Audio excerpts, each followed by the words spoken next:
Unconscious patient এলো, pulse পাচ্ছেন কিন্তু আর কিছু নেই, ফার্স্ট থিং আপনার মাথায় কি আসবে? ফার্স্ট থিং কি করবে? কমপ্লিটলি আনকনসিয়াস পেশেন্ট কিন্তু পালস আছে, এইগুলো হলো পালস আছে। প্রথম জিনিস আপনি কি করবেন?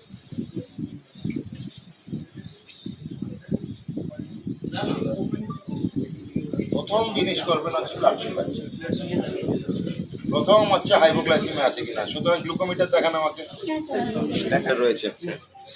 হ্যাঁ, আপনার এটা হসপিটাল সাপ্লাই? হ্যাঁ স্যার, ঠিক আছে স্যার।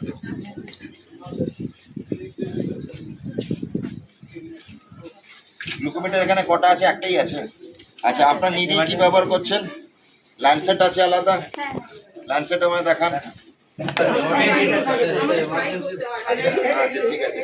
আপনি নেক্সট হচ্ছে আপনার কাছে রোগী এলো পালসলেস, প্রথম জিনিস কি করবেন?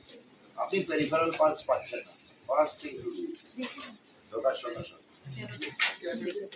ক্যারোটিড পালস দেখবেন, সেটাও আপনি ক্যারোটিড এন্ড ফিমার কি করবেন? চাকরি যাবে অফিস করে ইমার্জেন্সি মেডিকেল অফিসার পারবে ফায়ার এক্সটিংগুইশার চালাতে, এখানে ডাক্তার কখনো ভাববেন না আমরা অতি ভালো, আমরা ভগবান না। আমি প্রাইভেট সংস্থায় কাজ করি, এখানে ডাক্তার, গভর্নমেন্ট সংস্থা ডাক্তার, আগুন লাগিয়ে ডাক্তার বেঁচে বেরোবে না, ডাক্তার একইভাবে ডাক্তারের ট্রেনিং নেই, ফায়ার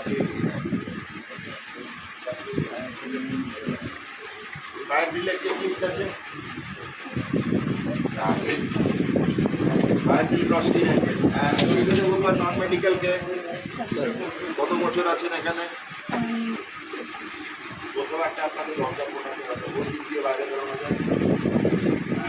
আপনাকে ওই যে জানলা আছে, একটা জানলা, সেই জানলাটাকে আরেকখানে গ্রিলের কভার করবে, গ্রিলটা খোলা রাখবে, তাতে কোনো তালা লাগে না। হ্যাঁ, সেকেন্ড রুট আমাদের এই গ্রিলটা, এই যে তলার গ্রিলটা আছে, গ্রিলটা এমনভাবে করবেন গ্রিলের দরজা, হ্যাঁ, তালা লাগাবে না, তালা লাগালে আরও বিপদ। ওখান দিয়ে স্টার্ট করতে পারে ফায়ার গ্রিলের একটা ফায়ার ক্যাপচার